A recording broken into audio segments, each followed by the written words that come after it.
आदाब अर्ज़ है। MCN उर्दू न्यूज़ में आपका इस्तकबाल है। नाज़रीन, मैं हूँ सीमा नाज़रीन। खबरों के सिलसिले को आगे बढ़ाने से पहले आइए डालते हैं एक नज़र आज की अहम खबरों पर। एकनाथ शिंदे रियासत की ट्रिपल इंजन सरकार के हैं कलीद बरदार। ट्रिपल इंजन उन्हीं की क़ियादत में लड़ेंगे आइंदा चुनाव और हम होंगे कामयाब। राब्ता वजीर भुमरे का इजहार ख्याल। नई कौमी तालीमी पॉलिसी पर मौसर अमलावरी की कवायद जारी। यूनिवर्सिटी गेट से यूनिवर्सिटी तक निकाली गई बेदारी रैली। जिला सतह पर भी बनाई गई टास्क फोर्स। वबाई अमराज के तदारुक व एहतियात के लिए फवारनी व धुएं का छोड़ना महज धूल फेंक, कहा म्यूनिसिपल एडमिनिस्ट्रेटर जी श्रीकांत ने। शोबे सेहत को दिया ड्राई डे की मनसूबाबंदी का मशवरा।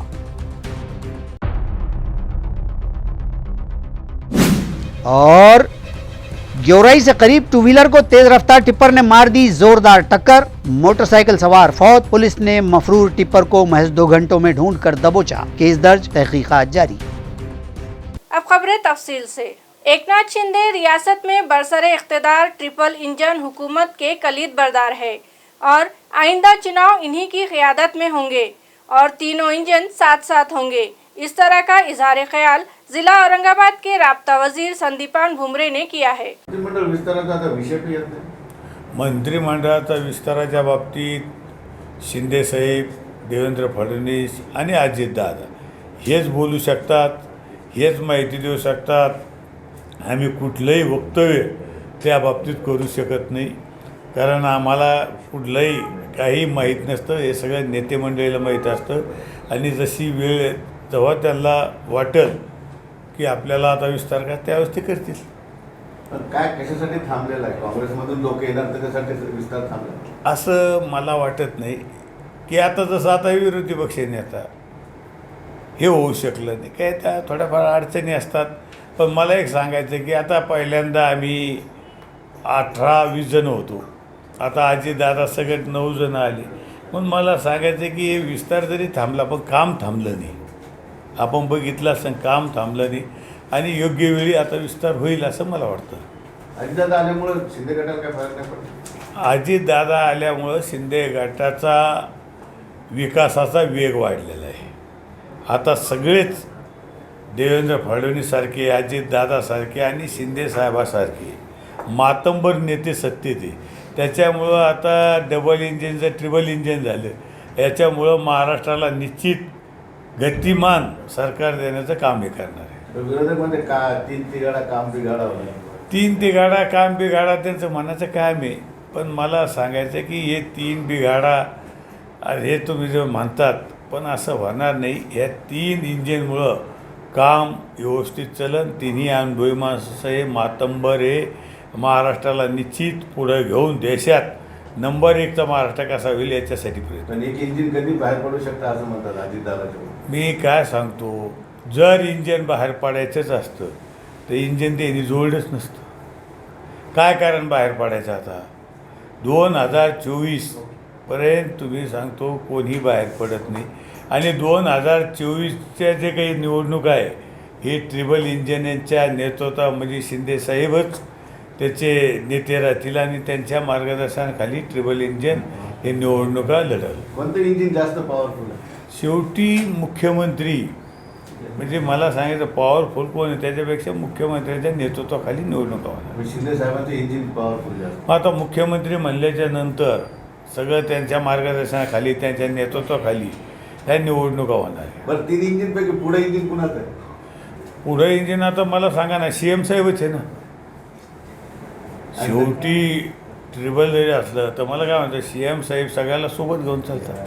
पुढं कोण मागं कोण त्याच्यापेक्षा सगळ्याला सोबत घेऊन चालतात। 2 नंबरला कुणाचं इंजिन? तसं 2-3 नंबरच नाही याच्यात, सगळे सोबत आहे। पण एका रुळावर इंजिन मागं पुढे चालते ना, सोबत कसं? नाही, सोबत कसं एकामाग एक चालतात। पहिलं CMचं इंजिन, त्याच्या पाठीमागं कुणाचं? नाही, मला काय म्हणायचं, अजितदादा का देवेंद्र? सगळे सोबत आहे। मागं कोण पुढं कोण त्याच्यापेक्षा सगळे सोबत आहे। वतन अजीज की आज़ादी के अमृत महोत्सव के ज़िमन में जिला परिषद के ज़ेरे एहतमाम 862 गाँवों में मेरी मिट्टी मेरा देश के उन्वान से एक मुहिम मनाई जाएगी। ये मुहिम जिला परिषद के देही तरक्कियात के शोबे की जानिब से मनाई जाएगी। मुहिम गांव से शहर तक अपने वतन की मिट्टी से प्यार व उनसियत, बेदारी और पढ़ने लिखने की तालीम व तरबियत के फ़रोग़ के लिए ज़िला भर के देही मकामात में 9 अगस्त से मनाई जाएगी, जिसमें 9 ता 14 अगस्त के दौरान गाँव के अहम मकामात पर आज़ादी का अमृत महोत्सव तहरीर किए हुए साइन बोर्ड लगाए जाएंगे। 75 देसी पौधों की कलमकारी करके अमृत वाटिका की तैयारी, परचम कशाई और दीगर सरगर्मियाँ अंजाम दी जाएंगी। इस बाबत ज़िला परिषद CEO विकास मीना की रहनुमाई व हिदायत के तहत शोबा चीफ, ब्लॉक डेवलपमेंट ऑफिसर्स और देही सतह के मुलाजिमीन सरगर्म अमल हो चुके हैं। Additional CEO doctor Sunil Bhokare ने तमाम ग्राम पंचायतों से मुहिम में शामिल होकर ताउन देने की दरख्वास्त की है। धुआं या धूल फवारनी महज धूल फेंक है। वबाई अमराज से बचाव और एहतियात के लिए शहर में ड्राई डे मनाने की मंसूबाबंदी करे, इस तरह की हिदायत म्यूनिसिपल एडमिनिस्ट्रेटर ने म्यूनिसिपल शोबाए सेहत को दी है। नाजरीन, जारी बारिश के मौसम में शहर में वबाई और जरासीम से फैलने वाले अमराज सर निकालने या जड़ पकड़ने लगे हैं और मरीजों व मुतासरीन की तादाद बढ़ रही है। इन अमराज व वबाओं पर काबू पाने और उनके तदारुक के लिए म्यूनिसिपल शोबे सेहत की जानिब से मुख्तलिफ तदाबीर इख्तियार की जा रही हैं, लेकिन इस मकसद से धुआं या धूल फवारनी महज धूल फेंक साबित होती है और कुछ ज्यादा कारगर नहीं हो पाती। इसलिए जरूरत इस बात की है कि मलेरिया, डेंगू, चिकनगुनिया जैसे अमराज को रोकने या काबू करने के लिए एहतियाती तदाबीर की मद में शहर भर में कोरोना दिवस यानी ड्राई डे मनाए जाने की मंसूबाबंदी की जाए। इस तरह की हिदायत एडमिनिस्ट्रेटर जी श्रीकांत ने मुताल्लिका शोबे सेहत को दी है। यहाँ रहे कि इन दिनों मज़कूरा वबाओं के अलावा शहर भर आशोबे चश्म यानी आँखें आने की बीमारी भी फैली हुई है। इन वबाई अमराज के तदारुक और उन पर काबू से मुताल्लिक़ तदाबीर के बारे में सहाफ़ियों ने जब health officer doctor Paras Mandlecha से दरियाफ्त किया तो उन्होंने घर घर अबेटिंग, दवाओं के छिड़काव, पानी के ज़ख़ीरे खाली करवाने, पानी में अबेट डालने, टायर और परिंदों व जानवरों के पानी के बर्तन खाली करने, पानी में गप्पी मछलियाँ छोड़ने जैसी मुतादिद तदाबीर की तफसील बयान की है। शहरासाठी 4 आहे, मॉर्निंग आणि इव्हिनिंग दोन्ही वेळेस आपली चालू असते। प्रत्येक दिवसाचा त्याचा शेड्यूल ठरलेला आहे। त्या शेड्यूल वाटलंच तर मी तुम्हाला देतो आणि जसं काल संध्याकाळी त्या न्यायमूर्तींच्या तिकडं त्या निवासस्थानी वगैरे ते झाले। प्रत्येक मशीनचं जे आहे तो शेड्यूल मॉर्निंग आणि इव्हिनिंगचा आहे आणि ते त्या शेड्यूल प्रमाणे धूळ फवारणी केली जाते। अगोदर आपल्याकडे 2च होत्या, आपण ते विस्तार लक्षात घेताच आपण मागच्या वर्षी 2 ची परत मागणी करून आता आपल्याला अजून 2 मिळालेले आहेत, अशा 4 आहेत आपल्याकडे। हाँ, तो हर एक संस्था, हर एक घर में अगर नहीं हुआ तो हम उनके खिलाफ कारवाई करना चाहिए, हे तुम्ही निर्णय घ्या आणि आजच या प्रेसमध्ये आपण निर्णय घेऊ। आणि ह्यापुढे जर ज्या ज्या संस्थांनी जर ते ड्राय डे जर फॉलो नाही केली आणि त्या ठिकाणी पाणी साठवणूक ठेवलेलं आहे, पाणी साठवणूकमध्ये डासांचे जे अंडे वगैरे जर ते सापडलं आणि त्यांना तुम्ही फायनान्शियल पेनाल्टी वगैरे त्यांना लावा। यापूर्वी झालं होतं बघा, मुंबईमध्ये मोठे मोठे याचं ॲक्टर्स वगैरे वगैरे यांच्या विरुद्ध कारवाई किंवा असे छतावर ते मग अशा ठिकाणी ठेवतात ज्या ठिकाणी हे डेंग्यू आणि मलेरियाचे जे डास निर्माण करण्याकरिता त्यांना एक ब्रीडिंग सेंटर होतो। तर अशा जे छोटे छोटे ठिकाणी ब्रीडिंग सेंटर होतो, मग परत त्या लोकांना तरी आजारी करतच, त्या घराच्या लोकांना, परत अवतीभोवती असलेल्या लोकांना सुद्धा आजारी ते करून टाकतात। आणि सार्वजनिक ठिकाणी जे आहे त्या ठिकाणी तुमची जी काय कोणते action against the concerned officer अशा पद्धतीने करा, देन तेव्हाच हे प्रिव्हेंटिव्ह जे केअर आहे ते आपण व्यवस्थित होऊ शकतो। सर, आपल्याकडे बदल होतील असे मला आता 14-15 वर्ष होतोय शासकीय सेवेमध्ये, मला दिसत नहीं। म्यूनिसिपल हुदूद में डिस्ट्रिक्ट हेल्थ, जिला सिविल सर्जन, घाटी और म्यूनिसिपल हेल्थ डिपार्टमेंट के इश्तिराक से 13 अगस्त को मेगा मेडिकल कैंप मुनक्किद होगा और इसके लिए 1000 मुख्तलिफ टीमें घर घर जाकर तशहीर करेंगी। इस तरह की इत्तला municipal health officer doctor Paras Mandlecha ने दी है। 9 झोनल मेडिकल ऑफिसर आपण अपॉइंट केलेले आहेत. एक झोनल मेडिकल ऑफिसरच्या अंडर साधारणतः 4 किंवा 5 हेल्थ सेंटर येतात. जसं झोन नंबर 1 मध्ये भीमनगर, आरे कॉलनी, गरम पाणी, जुना बाजार हे 4 आणि प्रत्येक हेल्थ सेंटरच्या अंदर 4 किंवा 5 वार्ड येतात. तर आमच्याकडे मागच्या 3 दिवसापासून पूर्ण आम्ही डेटा कलेक्ट केलेला आहे. एक उदाहरणादाखल सांगतो मी. भीमनगर जे आहे तिथली लोकसंख्या आहे 11,135, घरांची संख्या आहे 2,227. तर एवढ्या घरांच्या संख्येला किती टीम लागते? तर 7 टीम लागते. स्क्रीनिंग जेव्हा होईल पर डे त्याचा रिपोर्ट झोनल मेडिकल ऑफिसर कडे जाईल त्या दिवशीच 4 किंवा 5 वाजेपर्यंत. आणि सर्व 9 झोनल मेडिकल ऑफिसर हा रिपोर्ट 3 नोडल ऑफिसर आम्ही बनवलेले, वॉर रूम बनवलेली आहे त्याची या महाआरोग्य शिबिराची, त्यांच्याकडे तो इव्हिनिंग पर्यंत रिपोर्ट जाईल.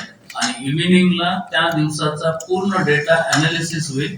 त्याच्यामध्ये आजच्या दिवसामध्ये किती घरांना व्हिजिट केल्या, त्यापैकी किती पेशंटला सेकंडरी स्क्रीनिंग साठी बोलवलं आणि त्यांचे डिस्ट्रीब्युशन ऑफ म्हणजे आजार कार्डियक किती आहेत, बाकी रेस्पिरेटरी किती आहे किंवा न्यूरोलॉजिकल.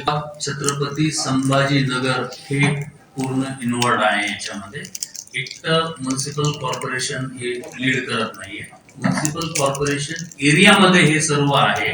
याच्यामध्ये घाटीचे डीन, सिव्हिल सर्जन, DHO आणि आपलं आरोग्य विभाग या सर्वांच्या कॉन्ट्रीब्युशननी म्हणजे प्रत्येकाने HR द्यायचा आहे. Doctors, inter student, private medical colleges जेवढे आहेत BHMS वगैरे हे जे सगळे कॉलेजेस आहेत त्यांचे सुद्धा आता कालच्या ह्याच्यापर्यंत काही HR आपल्याकडे आलेला आहे. त्याच्या अनुषंगाने आपलं एक 285-300 टीम पुरता HR आलेला आहे. आज संध्याकाळी पूर्ण जे काही डेफिशिट राहिलेला आहे प्रायव्हेट वाल्याने जे काही दिलेलं नाही त्याची काल इव्हिनिंगला ऍडिशनल कमिशनरचा टीम होती. त्यातलं मॅक्झिमम असं पाहायला जाईल की त्या टीम मध्ये एक जो असेल तो डॉक्टर असेल असं पाहायला जाईल. 99% जेवढे आपल्याकडे डिप्लॉय होते, सपोज 1000च्या ऐवजी 800 जर डिप्लॉय झाले तर 800 टीम मध्ये डॉक्टर प्लस आशा, डॉक्टर प्लस नर्सिंग स्टुडंट असं राहील. जर 200 जे आहेत त्या 200 ह्याच्यामध्ये जे की पॅरामेडिकल आमचा स्टाफ आहे किंवा जे आतापर्यंत कलेक्टर ऑफिसला 2 मीटिंग झालेल्या आहेत 22 आणि 25 तारखेला. तर त्याच्या मागचा जे उद्देश आहे हा आहे की औरंगाबाद म्युनिसिपल कॉर्पोरेशनच्या हद्दीमध्ये जेवढी काही लोकसंख्या आहे त्यांचं प्रायमरी स्क्रीनिंग व्हायला पाहिजे. तर प्रायमरी स्क्रीनिंगची जी डेट दिलेली आहे ती डेट आहे 1 ऑगस्ट ते 6 ऑगस्ट. त्याच्यानंतर प्रायमरी स्क्रीनिंग झाल्यानंतर त्याच्यातले जे काही फिल्टर होतील पेशंट ते सेकंडरी स्क्रीनिंग साठी जातील. ते 7 ऑगस्ट ते 11 ऑगस्ट पर्यंत सेकंडरी स्क्रीनिंग होणार आहे. तर सेकंडरी स्क्रीनिंग मध्ये बेसिकली जे काही इन्व्हेस्टिगेशन आहे, ब्लड इन्व्हेस्टिगेशन आहे, इको आहे, ECG आहे, सोनोग्राफी आहे, इवन MRI, CT स्कॅन वगैरे ह्या सर्व सेकंडरी स्क्रीनिंग होणार आहे 7 ते 11 मध्ये. 12 तारखेला या सर्व जे काही पेशंट्स निघालेले आहेत त्यांचं कंपायलेशन करून त्यांना जे डॉक्टर लीड करणार आहे. 13 तारखेला हे शिबिर आहे. तर 13 तारखेला सर्व नॅशनल लेवलचे कन्सल्टंट येत आहेत. म्हणजे जसे बायपासचे फेमस सर्जन पांडा सर आहेत, त्याच्यानंतर भोजराज आहेत स्पाइनचे, they are the world wide famous surgeon, असे सर्व येत आहेत. तर त्यांच्याकडं पूर्ण स्क्रीन होऊन पेशंट जावं along with all reports, all investigation. आणि ते गेल्यानंतर त्याच्यामध्ये ज्या काही पेशंटला सर्जरी लागतील त्या सर्जरी म्हणजे आपल्या इथं आपल्या लेवलवर या इथं होतात का काही जर काही कॉम्प्लिकेटेड सर्जरी असतील तर त्या मुंबईला होतील का, कुठं होतील, या पद्धतीने त्या पेशंट्सला सर्व हे दिलं जाईल आणि त्यांच्या पूर्ण सर्जरी होती. तर स्क्रीनिंग आहे ती 1 तारखेपासून सुरू होते. याच्यामध्ये 2 जणांची एक टीम असं साधारणतः आमच्या 1000 टीम आहेत नई कौमी तालीमी पॉलिसी की मौसर अमलावरी को यकीनी बनाने कायम करदा NEP सेल के जरिए यूनिवर्सिटी गेट से अवामी बेदारी रैली निकाली गई। इस रैली में यूनिवर्सिटी के vice chancellor doctor Pramod Yewale और दीगर अफसरान और जिम्मेदारान ने हिस्सा लिया। रैली बाबुद दाखिला से यूनिवर्सिटी आई, जिसमें doctor Yewale, registrar doctor Shyam Sirsat, doctor Bhagwan Sakde, dean doctor Bhalchandra Nakar, doctor NN Bandela, doctor Mustajeeb Khan, doctor Sanjay Kaude समेत तमाम असातिज़ा और तलबा शरीक हुए। इस नई तालीमी पॉलिसी पर जिला सतही अमलावरी के लिए 8 ta 10 रुकनी टास्क फोर्स कायम की गई हैं। जिला बीड़ में प्रिंसिपल डॉक्टर गौतम पाटिल की सदारत में ये टास्क फोर्स काम करेगी। जिला औरंगाबाद में डॉक्टर U गीता होके, जालना में प्रिंसिपल डॉक्टर भारत खंदारे और उस्मानाबाद के लिए डॉक्टर अंकुश कदम की सरकर्दगी में टास्क फोर्स तश्कील दी गई हैं, जिसमें इंतजामी समिति के मेंबरान, सीनेट और विद्यार्थी परिषद और प्रिंसिपल साहिबान शामिल हैं।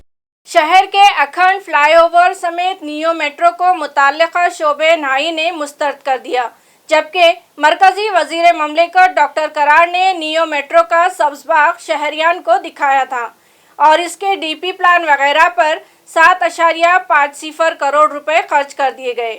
रुकले पार्लिमान सैयद इम्तियाज जलील ने मज़कूरा 7.50 करोड़ की रकम करार से वसूल करने का मुतालबा किया है। इस ताल्लुक से अगर मौका मिला तो मैं पार्लियामेंट के अंदर भी ये आवाज़ उठाऊंगा और पार्लियामेंट के अंदर उनसे सवाल करूंगा कि आप ये बताइएगा कि आपने मेरे शहर के 7.5 करोड़ रुपये वापस कब देने वाले हैं करके करार साहब ने इसका जवाब देना चाहिए। राजी साहब, उसमें सबसे बड़ी दिक्कत ये है, मतलब हमारी जब मीटिंग हुई थी इनके साथ, गडकरी साहब के साथ, तो ये सवाल है तो मैंने भी उनसे किया था। मैं बोला सर मेरे टर्म में स्टार्ट हो जाएगा ना काम करके, तो वो खुद बहुत इंटरेस्टेड थे।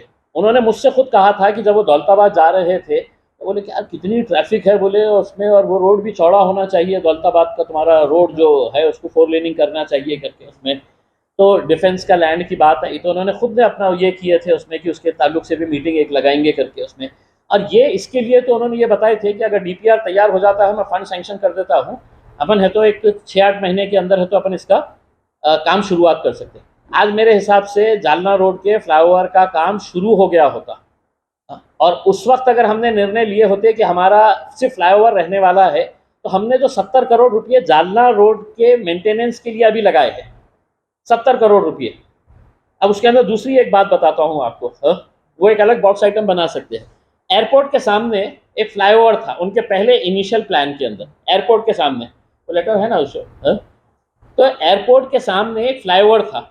मैंने उसका विरोध किया। मैंने इसलिए विरोध किया, मैंने बोला कि देखिए हम लोग है तो एक फुल फ्लाईओवर लेने की बात कर रहे हैं, आप अगर ये फ्लाईओवर अभी बना देंगे तो हमारे पास क्रांति चौक का फ्लाईओवर, प्रिंटर ऑयल का फ्लाईओवर, फिर आगे एक, तो मैं बोला फिर हमारा पर्पस सर्व नहीं होगा, ये फ्लाईओवर को रोक दे करके। उसके ऊपर वो कॉन्ट्रैक्टर जो लेडी थी हैदराबाद की, उसने खूब प्रेशर डाली कि नहीं ये करना है करके, लेकिन मैं अड़ा हुआ था। मैंने दिल्ली के अंदर वो असाटी साहब बोल के है NHAI के जो यहाँ के महाराष्ट्र के हेड, मैं उनके पास जाके बैठा और मैंने उनको बोला कि साहब हमारा ये सैंक्शन हुआ है, आप गडकरी साहब को फ़ोन लगाइए और पूछिएगा कि हमारे को एक फ्लाईओवर मिल रहा है तो आप ये 70 करोड़ रुपये के अंदर ये फ्लाईओवर क्यों बना रहे हैं करके। अल्टीमेटली मैंने इतने करस्पॉन्डेंस किया रिटर्न के अंदर, तो वो फ्लाईओवर वहाँ से कैंसिल हुआ, एयरपोर्ट के बिल्कुल सामने का उसमें। जिला परिषद के हेल्थ डिपार्टमेंट में नौकर भर्ती के लिए जुलाई आखिर में इश्तिहार मुतवक्को थे, लेकिन अभी तक तो ऐसा कुछ नहीं हो पाया है। जिला परिषद औरंगाबाद के शोबे सेहत में पिछले कई बरसों से मुलाजिमीन की नई भर्तियां नहीं हो पाई हैं और इस दौरान पिछले दिनों इस शोबे में भर्तियों में हुआ हंगामा रियासत भर गूंजा भी था। बाद-ए-अज़ां आखिरकार इन भर्तियों की राह हमवार हुई और आला सतह पर इन तकर्रुरियों का मामला आखिरी मरहले में होने का जिक्र करते हुए जुलाई महीने के अवाखिर में शोबे सेहत में यकसा तौर पर भर्ती के इश्तिहार जारी कर दिए जाने की डिस्ट्रिक्ट हेल्थ ऑफिसर डॉक्टर अभय धानोरकर ने उम्मीद जताई थी। ताहम आज 30 जुलाई को इतवार की छुट्टी और फिर कल बरोज पीर महीने का आखिरी दिन होगा और इस वक्त तक इस भर्ती के इश्तिहार का कोई मुहूर्त नहीं लग पाया है, जिसके सबब क़यास आराइयां की जा रही हैं कि तकर्रुरियों का ये मामला क्या फिर एक बार तवालत में पड़ गया है। सेंट्रल बैंक ऑफ इंडिया की जानिब से शहर के सनतकारों का इजलास मुनक्किद किया गया, जिसमें बैंक के एग्जीक्यूटिव डायरेक्टर ने नुमाइंदगी की। बैंक की जानिब से माइक्रो स्मॉल मीडियम इंटरप्राइजेस और एक्सपोर्टर मीट का ये अहतमाम औरंगाबाद में किया गया था।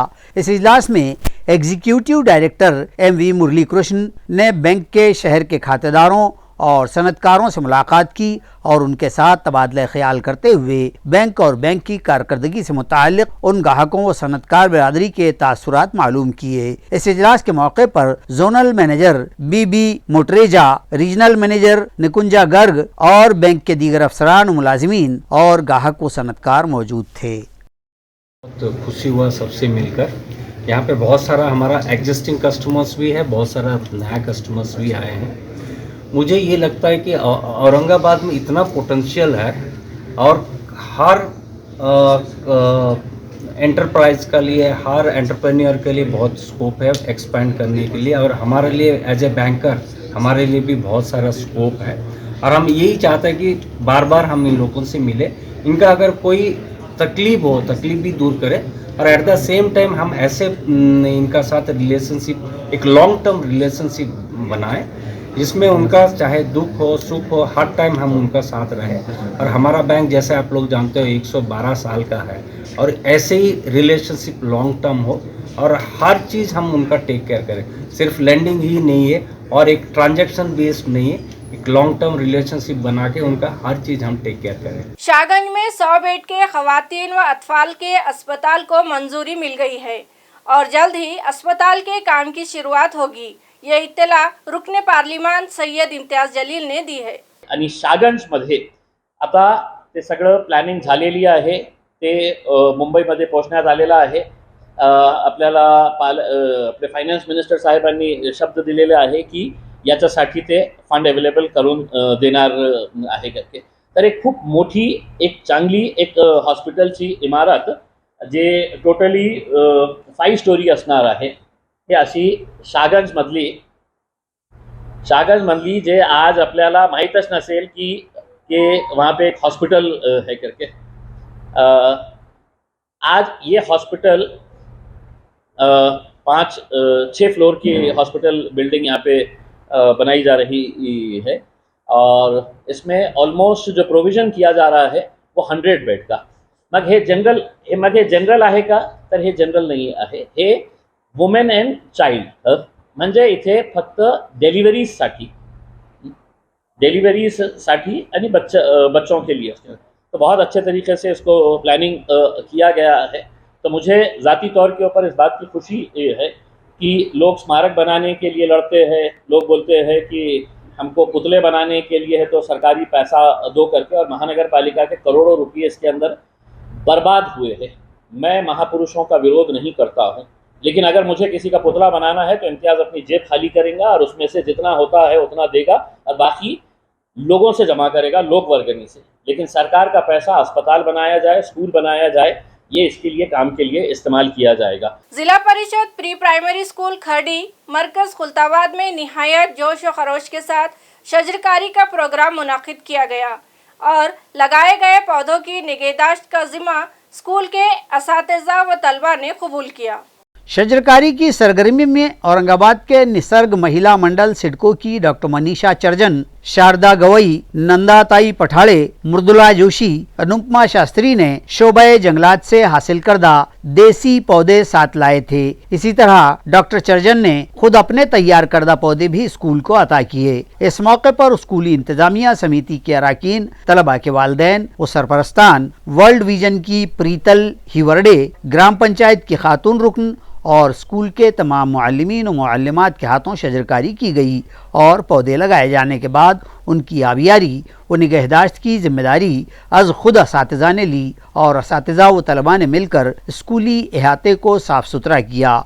5वीं ता 7वीं जमात के तलबा को और बढ़ती उम्र की तालिबात को उनके मुख्तलिफ मसाइल व मामलात से मुताल्लिक़ डॉक्टर मनीषा चर्जन ने मालूमात देते हुए उनकी रहनुमाई की। इस मौके पर गांव की ख़वातीन भी मौजूद थी, जबकि औरंगाबाद के सनतकार मिलिंद कनक ने इस मौके पर स्कूल के तलबा की निश्चितों के लिए पट्टियां फराहम की और मेहमानों के हाथों तलबा में लड्डू तकसीम किए गए। आदर्श बैंक घोटाला मुतासरीन को एमपी इम्तियाज जलील ने दिलासा दिलवाया और कहा है कि एक एक डिपॉजिटर को उसका एक एक रुपया वापस दिलवाया जाएगा। आदर्श नागरी सहकारी पत संस्था में हुए सैकड़ों करोड़ के घोटाले व गबन के बाद मुतासरा डिपॉजिटर्स और खातेदार शदीद हवास बाख्ता हैं और रुकन पार्लिमान सैयद इम्तियाज जलील उनकी पैरवी करते सरकारी दरबारी और मोर्चे व एहतजाज कर रहे हैं और अफसरान पुलिस के अलावा सियासी सतह पर भी उनकी नुमाइंदगी जारी है। इम्तियाज की क़ियादत में पुलिस कमिश्नरेट पर निकाले गए मोर्चे के बाद ही संस्था के चेयरमैन मानकापे और दीगर जिम्मेदार मुलजमान की गिरफ्तारी अमल में आई थी।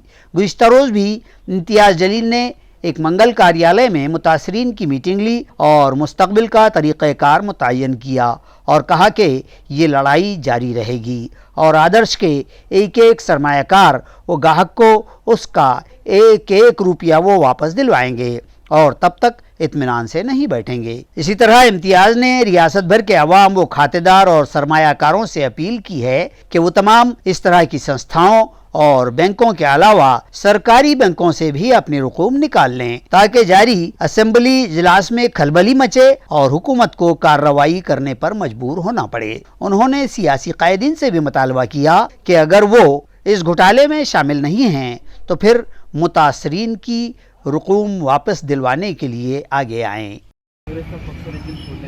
अरे कुणाला कुठे बोलायचं आहे, कुठे जायचं आहे, कृपा करून जा, पण एकदा तरी हे जे लोकांचे पैसे अटकलेले आहे याच्या बाबतीत बावनकुळे साहेब तुम्ही या माझ्या शहरात, मी तुमच्या फुलाने स्वागत करणार। भाजपचे अध्यक्ष आहे, सत्ता तुमची आहे, आपल्या सत्तेसाठी दररोज दर तासांनी आपण मीडियाला बोलवतो, एकदा तरी या गोरगरीब लोकांसाठी बोला ना तुम्ही। आणि या आमच्या शहरामध्ये मी तुमच्या स्वागतासाठी मी एअरपोर्टला तुमच्या फुलांनी मी तो स्वागत करणार आहे। एकदा हे आदर्शच्या लोकांसाठी या ना कधी कोट्यवधी रुपये हे लोक खाऊन बसलेले आहे आणि तुम्ही 51 लाखाचं बोलतो सगळ्या चौकशी करा तुम्ही। आता हे जे आदर्श जे झालेलं आहे, मी तर लोकांना आपल्या मार्फत एक विनंती करणार आहे, तुमचा पैसा तुम्हाला सांभाळायचा असेल, हा जे जितकं हे पतसंस्था आहे हे कोणी चालवत आहे, कोणी चालवतो, त्यांना संरक्षण कोण देत आहे, त्यांना सपोर्ट कुणाचा मिळत आहे, तुमच्या कष्टाचा पैसा ते घेऊन फरार होतो। मग मी हात जोडून लोकांना विनंती करणार आहे आणि या अनुषंगाने विनंती करणार आहे की महाराष्ट्राचा विधानसभेचा अधिवेशन सुरू आहे, लोकांनी कृपा करून आपला पैसा जे जे तुम्ही पतसंस्थामध्ये टाकलेले आहे, जे जे तुम्ही सहकारी बँकामध्ये टाकलेला आहे ते पैसा काढून घ्या, तुमच्या कष्टाचा पैसा, नाहीतर तुम्हाला भीक मागावा लागणार आहे। सनती इलाका वालूज में एक दवासाज कंपनी में भयानक आग लग गई जिसमें करोड़ों रुपए की मालियत जलकर खाक हो गई। ये आग जुमा की आधी रात के वक्त लगी। कंपनी में बड़ी मिकदार में दवाइयों की पैकेजिंग का कच्चा माल रखा हुआ था, जिसके सबब दूसरे दिन दोपहर तक भी आग में शिद्दत देखी गई। आग शॉर्ट सर्किट के सबब लगी, इस तरह की इब्तदाई क़ियास आराई कंपनी इंतजामिया ने की। तफसीलात के मुताबिक वालूज सनती इलाके में कायम इंडिको रेमेडीज B20 नामी इस कंपनी में कई किस्म की अद्वियात के सिरप, गोलियाँ व दीगर सामान तैयार किए जाते हैं। जुमा की रात 12:30 बजे के करीब अचानक कंपनी के अकबी इलाके के स्टोर से धुआं उठता हुआ बाजू की कंपनी के हिफाजती गार्ड ने देखा। उसने ये इत्तला मुताल्लिका कंपनी के सिक्योरिटी गार्ड को दी और कंपनी के मुलाजिमीन व गार्ड्स ने पानी छिड़क कर आग बुझाने की कोशिश की, लेकिन कंपनी के प्लास्टिक रॉ मटेरियल में आग लग गई और फिर देखते ही देखते यह आग शोला जवाला बन गई। फायर ब्रिगेड के दस्ते दूसरे दिन शाम के वक्त तक इस आग को बुझाते रहे और शाम तक धुआं उठता देखा गया। तकरीबन 5:30 बजे आग मुकम्मल तौर पर काबू में आई। ताहम तब तक कंपनी का करोड़ों रुपयों रॉ मटेरियल व मशीनें और शेड व फर्नीचर का नुकसान हो चुका था। MIDC वालूज पुलिस थाना के inspector Avinash Aghav, second police inspector Ganesh Tathe व अमलदार योगेश शेलके और दीगर ने मौके पर पहुंचकर जायजा लिया। पुणे से औरंगाबाद की जानिब आ रही खानगी ट्रैवल्स की बसों पर पथराव करके लूटने की कोशिश की गई। पुलिस ने 2 मुलजिमों को हिरासत में लिया है। ये वारदात शनिचर की सुबह 3:30 बजे के करीब वालूज से करीब जिकठान फाटा पर रुनुमा हुई। तफसीलात के मुताबिक मुंबई से 30 मुसाफिरों को लेकर नागपुर की समत जा रही संजय ट्रैवल्स की बस और पुणे से 37 मुसाफिरों को हिंगोली ला रही खुराना ट्रैवल्स की बस सुबह के औकात में एक दूसरे से कुछ ही दूरी पर आगे पीछे दौड़ रही थी और जो ही ये बसें जिकटान पाटा के करीब आईं तो कुछ अनजान लोगों ने बसों पर पथराव किया और बसों के सामने के शीशे तोड़ दिए। ड्राइवर ने घबराकर जो ही बस रोकी तो कुछ लुटेरों ने ड्राइवर संतोष जाधव की जेब में मौजूद रुपये उचक लिए। इसी असना वालूज पुलिस थाना को इत्तला हो गई तो इंस्पेक्टर गीता बागोड़े की रहनुमाई में माविन इंस्पेक्टर अमोल ढोले अमले के साथ जाए वकू की जानिब लपके और सारिक व लुटेरों का ताक़ुब करके 2 अफराद को दबोच लिया। वालूज थाना में मामला दर्ज कर लिया गया है, मजीद तफ्तीश जारी है। रात 12 बजे के बाद चाय पीकर घर जा रहे 33 साला शख्स को एक टिप्पर ने कुचल दिया। हादसे के बाद फरार हुए टिप्पर ड्राइवर को 2 घंटे के अंदर गेवराई पुलिस ने दबोच लिया। परेश नामी ये शख्स चाय पीकर रात 12 से 1 बजे के दरमियान घर जा रहा था कि भीड़ की जानिब से आ रहे एक टिप्पर ने उसकी दुपहिया गाड़ी को जोरदार टक्कर मार दी और कमोबेश 20 फीट की दूरी तक उसे घसीट कर ले गया। परेश की गाड़ी 2 टुकड़ों में तकसीम हो गई, जिससे अंदाजा लगाया जा सकता था कि टिप्पर कितना बर्क रफ्तार था। बाद अज़ां टिप्पर ड्राइवर टिप्पर लेकर फरार हो गया। सुबह परेश नेमाने के रिश्तेदारों का सरकारी दवाखाने पर हुजूम था। उन्होंने लाश का पोस्टमार्टम ही रुकवा दिया था और जब तक हादसे के जिम्मेदार टिप्पर ड्राइवर को गिरफ्तार नहीं कर लिया जाता तब तक पीएम न होने देने पर बजिद थे। आखिरकार महज 2 घंटे की तगोदो और तफ्तीश और ताक़ुब के बाद गेवराई पुलिस मुलजिम ड्राइवर को टिप्पर समेत पुलिस थाना खींच लाई तो मुतवफ़ी के रिश्तेदारों और साकिनान ने इंस्पेक्टर धनंजय फराटे की फराटेदार कार्रवाई और रहनुमाई की सताइश की। पुलिस ने मामला दर्ज कर लिया है, मजीद जांच जारी है। काल रात्री गेवराई शहराजवळ बायपासवर जो अपघात झालेला आहे त्यामध्ये एक युवक मृत्यूही पडला आहे। त्यामध्ये अपघात करणारा हायवा आणि जो संबंधित चालक आहे याला ताब्यात घेतलेला आहे। संबंधित अपघाताबाबत गुन्हा दाखल केलेला आहे आणि आरोपीला अटक केलेली आहे। पुढील कारवाई तपास करतो की याचा हायवाचा मालक कोण आहे आणि याच्यामध्ये अपघाताच्या अनुषंगाने पुढील तपास करतो। खबरें खत्म करने से पहले एक बार फिर डालते हैं एक नजर आज की सुर्खियों पर। एकनाथ शिंदे रियासत की ट्रिपल इंजन सरकार के हैं कलीद बरदार। ट्रिपल इंजन उन्हीं की क़ियादत में लड़ेंगे आइंदा चुनाव और हम होंगे कामयाब। राब्ता वजीर भुमरे का इजहार ख्याल।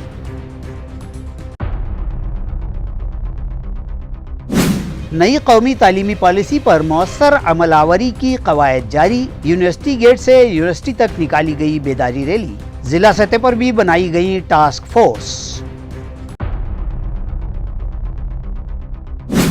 वबाई अमराज के तदारुक व एहतियात के लिए फवारनी व धुएं का छोड़ना महज धूल फेंक, कहा म्यूनिसिपल एडमिनिस्ट्रेटर जी श्रीकांत ने। शोबे सेहत को दिया ड्राई डे की मनसूबाबंदी का मशवरा।